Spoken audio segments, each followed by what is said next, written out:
Well, hello YouTube, and a warm welcome to the Essentially Crypto channel. My name is Ian, and as always, I'm your host. Now, we've had a lot going on with Veve and Ecomi just lately, and also other crypto things as well. So let's dive into it, shall we? And let's find out what's going on in the world of crypto today. And the first thing is this, and that is that a poor family have lost $750,000 in cryptocurrency due to a SIM card switch. Now, for those of you who don't know, I'll just quickly go over what happens is they basically contact the phone company, or maybe they have an insider in the phone company, and that's another thing that can happen as well, who get paid to do this, and you don't know, that's just speculation, but it could be the case as well. And what they basically do is they take that person's phone number and they get a new SIM card for that phone, and then that means that they can put it into any phone. Then all they have to do is find out the password of the the exchange or something like that, and they can do that in a number of ways as well. Obviously there's brute force hacking and that kind of thing, but there is also setting up fake websites that will phish the information. Maybe you sign up for a a completely random thing, a competition or something, and you've got to put in your password and all that kind of thing, and maybe you put in a password that's the same and you use the same password for everything.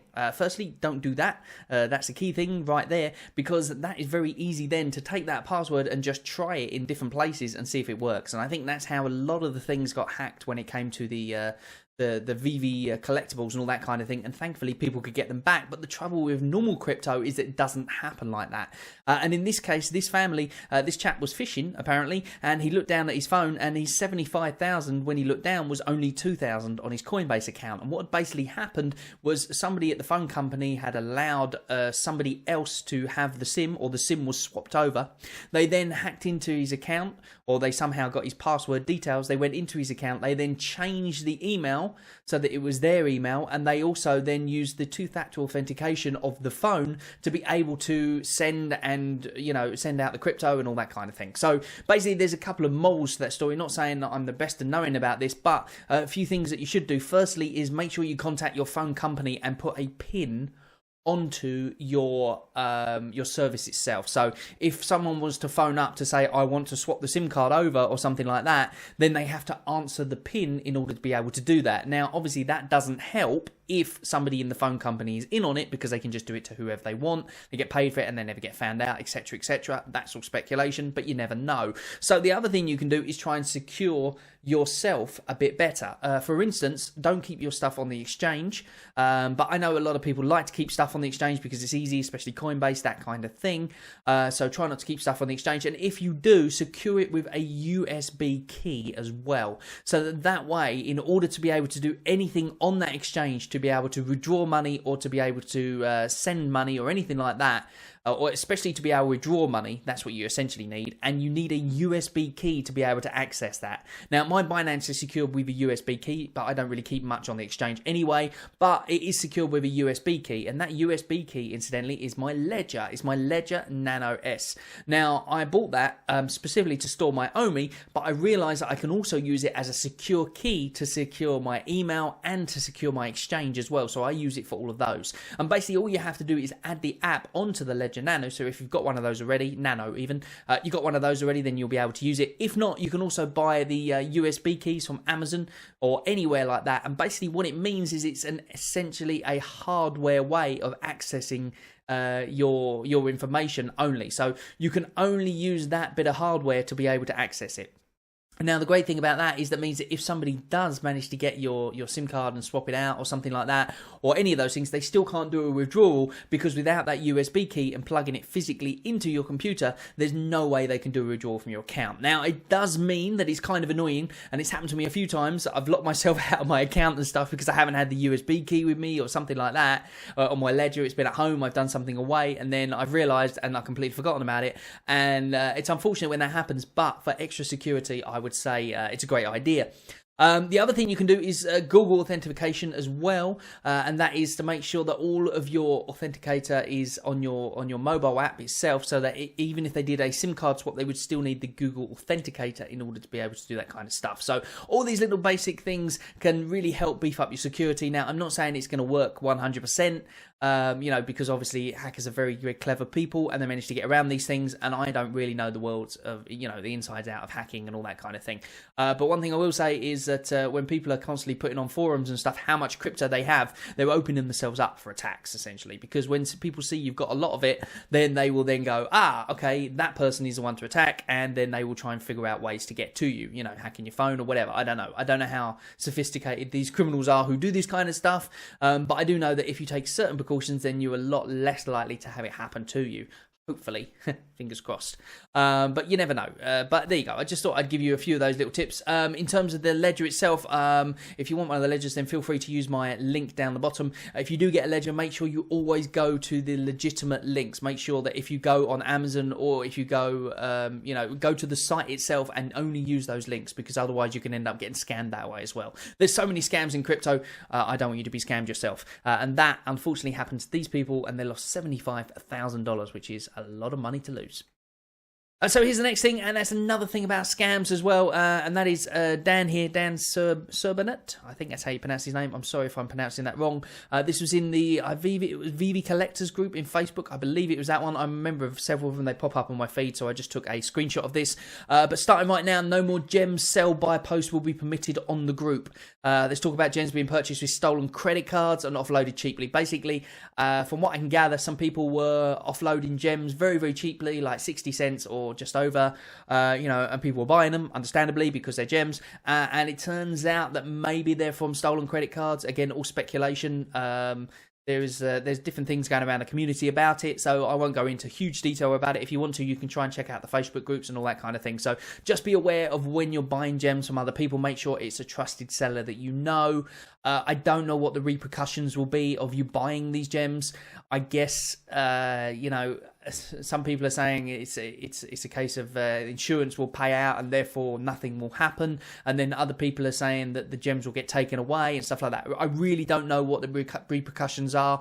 I would suggest that you try and err on the side of caution and not buy gems from other people, which is exactly the reason that this chap here has decided that in their group they're not going to accept any gem trading posts, which I think is a great way to go. Now, obviously, people are going to find ways around this still anyway, but that's a good step in the right direction at least. I don't know what can be done about it, really. There's unfortunately there's scams and there's everything in crypto in general, and there's no way to get rid of them all.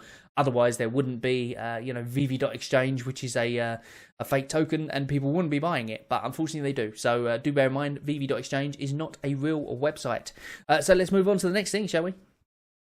This is interesting. This is somebody actually put in my comments. Now, I'm going to put your details in here now because I can't remember who it was. But they said to me, when you get a chance, have a look at Crypto Blades. And I never heard of Crypto Blades, so I thought I'd take a little look at it. Now, I didn't do a massive deep dive into it or anything like that. And also, Axie Infinity is the new one that everyone's been talking about. Now, I did look at Crypto Blades, and it's currently, it was about $1, and then over the past couple of weeks, it's gone up to like $130 a token. And Axie Infinity, when I started looking into it, was about $20 a token, something like that, and I was like, no, I'll wait till that drops a little bit, and now it's got up to $50 a token. So it just goes to show that sometimes you do want to buy in before it goes a lot higher.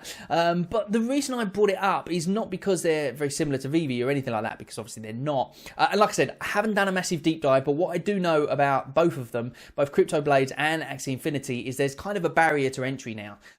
Because of the fact that you're in when other people already know about it, essentially, it means that the barrier to entry is a lot higher. So when you create a character on Crypto Blades, for instance, you have to pay some ETH, I guess, in order to be able to create that character, and then you have to get some sort of weapon as well. Well, you don't have to get a weapon if you don't want to, from what I can gather, but obviously if you've got a weapon, it's a lot better. And then you basically fight against other characters, and if you win, you earn, and if you don't, and all that kind of thing, and you earn skill tokens, and that's the way you can essentially get more crypto. Now, Axie Infinity sounds very much similar in the sense of you've got these cat type animal type things, and people have bought them in the past, and then what happens is you then breed them, so then you make one, and then you have to have 3 of them in a team, and then you fight against it and all that kind of stuff. So basically what I'm saying is that in order to do both of those, there is a barrier to entry of money. Now, the reason these have become very, very popular is because of the fact that you can actually earn money by doing them. Now, I suppose you could argue that it's probably not that much money. Like with Axie Infinity, you might have to pay out about $2,000 to get, this is to get good Axies as well, obviously, $2,000 or more to get good Axies. And you might make maybe $1,000 or something like that, or $2,000 a month, say, if you played it like a lot. So to us, probably that's not really worth the money, but to someone in third world countries or whatever, or developing countries who have started playing it, and that's why it's massive in Malaysia, because of the fact that the money goes a lot further, obviously. It's a great investment. It's a great thing to do. And probably these people got in before it took off as well, which is the whole reason for it. And what I'm trying to say is that with these things, both of these things, if you got in really early and you started playing it at the beginning, or you started investing in it in the beginning, then now you're seeing the gains. You're seeing the gains now. The barrier to entry is not as high, which means that you can keep rewarding from it, which is great. And that's why I'm talking about Veve, essentially, because Veve are coming out with a Veveverse. We know that for sure. They've talked about it a lot. They said it's coming out of any of this year. At the moment, there's things like the MTL. It's a very big bone of contention. There is no MTL, so nobody can cash out. But you see, what that means at the moment as well is that the people who can't cash out are the ones who are investing in it. They're investing in it for the future. The people who want to cash out, obviously you can go to eBay and that kind of thing, but most people don't want to do that because they don't want to get scammed. So therefore, a lot of people are just holding on to those collectibles. And then when the MTL comes in, then they've got the option to cash out. But I don't think they're all going to cash out straight away or anything else like that. What I think is going to happen when the MTL comes in is a lot more people are going to see it as a viable source of, not necessarily income, but just a source of... it's no longer a pie in the sky, it's pretend money. Because everybody I spoke to, friends and family and stuff like that, I say to them, you should go on Veve, you should buy this. And they say, oh, great, I say, it's worth this amount. I would say, I bought this the other week for €100. It's now worth 1.7, thousand euros. So basically, €1,700. And then they say to me, oh, that's good. Did you get the money? And I say, well, no, I can't cash out at the moment. And then they go, oh, okay. So therefore, they're not interested in coming onto the platform because there is no way to cash out. So once there is a way to cash out, then I think the platform is going to rocket because people are going to realize that it is a viable opportunity.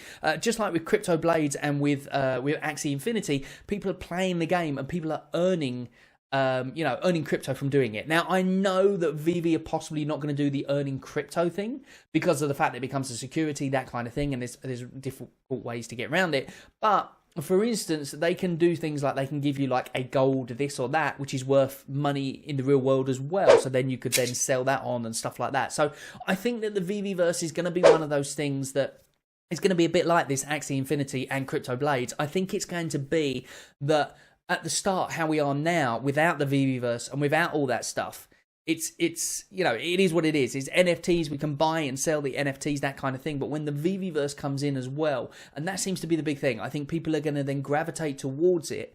And then not only that, when the MTL comes in, people are going to realize that, hey, I can buy this, I can keep it for a couple of months, and then I can possibly sell it to make some money from it. And then I can buy other ones, and then you get them hooked on the collecting side of things as well. So I think that the prices as they are at the moment are kind of crazy. I don't know why they are what they are, but when the other things start coming in, that is when it's going to start raising the prices. And we're going to regret not being in it if we're not. If we sell early or whatever because of the FUD that's happening at the moment, all the things they're saying about, and obviously the price of the token's gone down slightly because of the Comic-Con happenings and not really being at Comic-Con. There's many different reasons as to possibilities as to why that could happen. I looked into the company a little bit. I did see that the company themselves, Future Tech Live, their trademark was not renewed last year. Last year it wasn't renewed. So therefore, they don't seem to have that trademark anymore. So they're not using that trademark. So, whether that's something to do with it, I don't know. Who knows? But anyway, the point is that Crypto Blades and Axie Infinity have gone crazy. And that is because people saw the value of it. And they've started using it as a way to make money, essentially. And to use it as a job or whatever. And I think that's exactly what's going to happen in the Veveverse. And I think as soon as... and people are going to get hooked on it as well. They're going to like it as a way of playing games. There's those role-playing games out there where people buy swords and they buy things like that. And they're not worth any money in the real world, but they are worth something in the game. And with the NFT side of things, you can use these, and you can switch them around, you can trade them, you can collect them, you can sell them as well to make real money. So there will be an earning opportunity, I believe, in the Veveverse and with Ecomi in the future. And there already is an earning opportunity, because otherwise you wouldn't have the bots that you have that are trying to get as many of the things as possible. Whenever there's an earning opportunity, whenever there's money to be made, there'll be bots, there'll be people who are taking advantage of the system, and that is exactly what's happening at the moment. And that's why I believe that we're in a good place, essentially. And you should forget about the FUD that's going on. Zoom out, look at the macro picture rather than the micro picture, and then you might have a better understanding of what's going to be coming up. But yeah, so that's the Crypto Blades and Axie Infinity. I'm happy to do a bit of a deep dive on Crypto Blades as well. So if anyone would like to know more about it, then give me a shout. I will do a deep dive, and maybe I'll have a play of the game or something like that if I get enough people asking for it. As I said, there is a barrier to entry, so I'm kind of reluctant to put my own money into it and do all that kind of thing. But if enough people ask me and they want me to do it, then I'll be happy to do a little video, or else I can point you into a direction of where other people on YouTube have already done the same thing. So it'd be kind of pointless for me to do. But I just wanted to compare the different ones there, so you can see. Like, obviously not comparing it to Bitcoin or anything like that. That's what a lot of people do. They say, oh, think of Bitcoin back in the day, but it's two different things entirely, and so are these are completely different to Omi and Ecomi anyway, or Veve essentially, but you could sort of see where it could possibly go, I suppose, is the best way to put it. And that's why I thought I would talk about those two. But there you go. So that's Crypto Blades and Axie Infinity, and as I said, happy to do a deep dive on those if you'd like to know more. So here's an interesting thing, and that is a friend of mine the other day. She's just getting into the whole NFT side of things, and she was looking in the market, and she don't want to spend like millions, or like thousands and thousands. She was looking at some of them. She bought some of her favourite ones, which was the Powder Puff Girl. She bought some of those, not the massively expensive ones, but the the slightly cheaper ones. But even those are a bit more expensive than if you bought them originally. And she just said, what's another good NFT to buy and stuff like that. And she don't want to spend loads, obviously. So one of them I recommended to her was this one, and that is Dragon Girl, the Dragon Girl Common. And the reason I recommended it to her was that someone put on a forum quite a while ago, or on a group I was in. I can't remember who it was, so I do apologise that I'm not crediting you in this. But basically, what they were saying was that the actual common version of the Dragon Girl is the original Dragon Girl. So it's kind of crazy that it's such a low price, to be honest. Now, I understand the ultra rares and all that. There's less of them, and it's gold and it's silver and all that kind of thing, and it's really nice, but they've gone up in price. Well, the other Dragon Girl is probably going to go up in price a lot anyway, but just the fact that it's the original one, if you look there, this is the painting, the original painting that he did, or the original graffiti art or what have you, and you can see it is those exact colours, and also the model that they made as well. They did a model, a limited edition model, and they released that as well, is the exact one of the common Dragon Girl. So therefore, if you haven't got one of those common Dragon Girls, I think you're sleeping on that one, and I think that one is going to be a good one to get to keep for the future, no matter what the price is in the market at the moment. And at the moment, there's a fire sale on everything, like literally everything, because of the FUD and because of all that kind of stuff. Everyone is trying to sell things to either get out, or I don't know. I don't know why they're doing it, but even like Ghost Trap, there was one on there for like 500 the other day. Which is crazy. Now, I don't have a Ghost Trap. I'm not willing to risk 500 on it. But at the same time, if you're a collector and you like that kind of stuff, then maybe it's worth doing. I don't know. But the prices at the moment absolutely crazy in the market, and get in there and get yourself a deal. Simple as that. And with Omi as well, the price of Omi is going down. So therefore, I think we're in a bit of a descending channel at the moment. If we can. There was a little channel that I drew the other day as I was practicing my technical analysis of Omi, which is kind of hard to do, to be honest, because it's a bit like Barnum statements. You're just chucking out things and hoping they come true. So I don't really do technical analysis, that kind of thing. But I was looking for my own personal interest, and I drew a little channel, and I realised it was a descending channel at the moment. And if we carry on descending, then we will probably hit 0.2 at some point, because of the fact of the next resistance line. But I realised that also, if we can just break that channel just a little bit, then we'll carry on going up and we should be all good. So we shall see, and what happens, basically. I'm not going to show you the exact technical analysis I did, because I don't really know what I'm talking about, and as I said, it's just Barnum statements anyway, so it's the way it is. Oh, here's an interesting thing, and that is this is my what's it called, Veve Punk. Does it look like me? Yeah, probably not so much, no.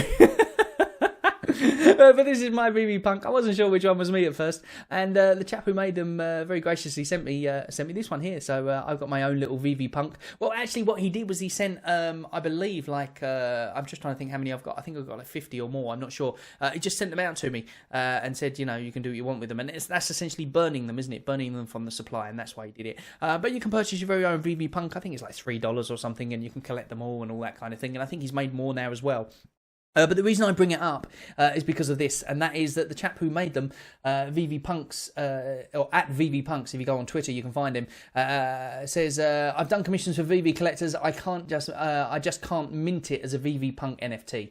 As there are obviously prerequisites to becoming one. So obviously it's the people who are involved in you know, the Ecomi YouTube or whatever, who have become the Veve Punks, or you know, other people in the Veve community who are more prevalent than just, you know, just sort of commenting every so often. But the point is that he says, I can knock up an image for you if you send me a picture. So basically he's doing individualized Veve Punks as well. So if you want your own little Veve Punk, then contact Veve Punk and he will sort one out of you as well. So this is really interesting, this is from NFT Art, I want to say the name right, Slumberjack, I believe, from one of the forums. Now, Slumberjack comes up with a lot of cool stuff, and this is another one of his things. Now, this is his YouTube channel. If you haven't gone to his YouTube channel and subscribed, then make sure you do. I'll make myself smaller down here so you can see what's going on, and we're going to play this video. This is really cool because people are talking about the new Ghostbusters movie is coming up very, very soon. And this is some of the stuff that is possible Veve collectibles for Ghostbusters in the next season, I guess. One of them is a Proton Pack. We spoke about this the other day. Wouldn't it be cool if you have your Proton Pack, it interacts with Slimer and the Ghost Trap, which is probably going to happen. So, therefore, I'm guessing everyone's going to be going for the Proton Packs. The PKE meter as well. This is the thing that they use to find the ghosts. So, as you can see. What else we got on here? We've got some really cool stuff. Now, obviously, these aren't the NFTs of this. This is just, I'm not sure where he got this from, but it's really cool. As I said, check out his channel. He does all kinds of videos like this. Ecto Goggles. So this is what they use to see the ghosts, obviously. And this is the one that everyone's been talking about. Now, this is the new thing in the movie. It's showing a clip of the movie. And is this going to happen? When drivable ghost trap. Let's have a look. This is the drivable ghost trap. How cool does that look? Obviously, it's a ghost trap on a remote control car, but it's pretty cool. So there you go.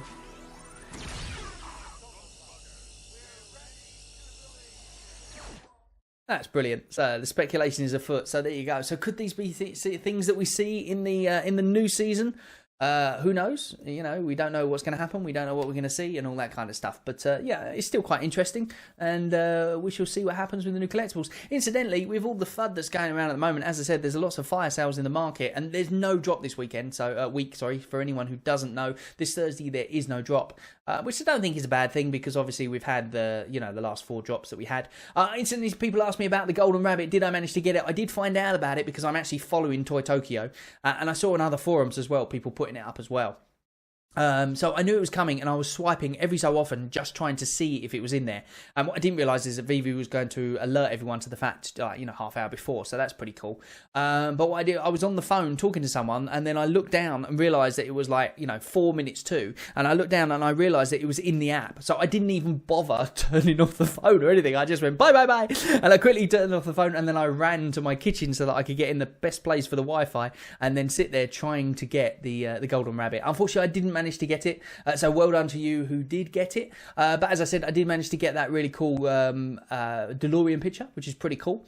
But one thing I will say is that anyone that did get any Veve collectibles at the moment, there's a massive fire sale going on, so it's really a buyer's market at the moment. So if you are planning on selling it, I wouldn't sell it right at the moment. I would wait because, as with anything, it's going to go down, it's going to go up, and I'm pretty sure it's going to go up again very soon. The cool thing is they said something along the lines in the latest Veve tweet saying about the fact that there's no drop this week, but we will be coming back with some news that everyone's going to be happy about. So, or news we've been waiting for. So I'm wondering what that is going to be. Maybe it's going to be something to do with the MTL. Maybe it's going to be something else to do with that. I don't know. We had some news on Twitter that came from unknown sources, essentially, that there was going to be something bad that was going to be announced and something about exchanges not happening and all this kind of thing. And Reese actually squashed the FUD on that one. He actually went in and he commented and he said, I don't know what your sources are, but you know, that's not how it works. So basically, these people on Twitter, who I think it was Crypto24 News or something like that, who are saying that they have inside scoop on all the information, Reese put them in their place, and you can see that just there. Yeah, basically said, and they even said, okay, we'll delete the tweet. So therefore, they deleted the tweet on that one, so he won't find that one anymore.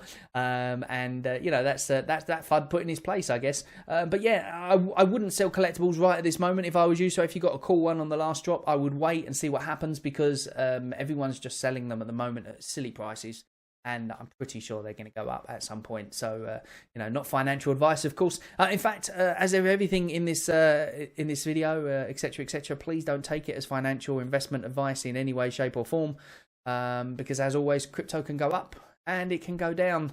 But in a nutshell, that is essentially crypto. Very much. I'll see you in the next video. Bye bye for now.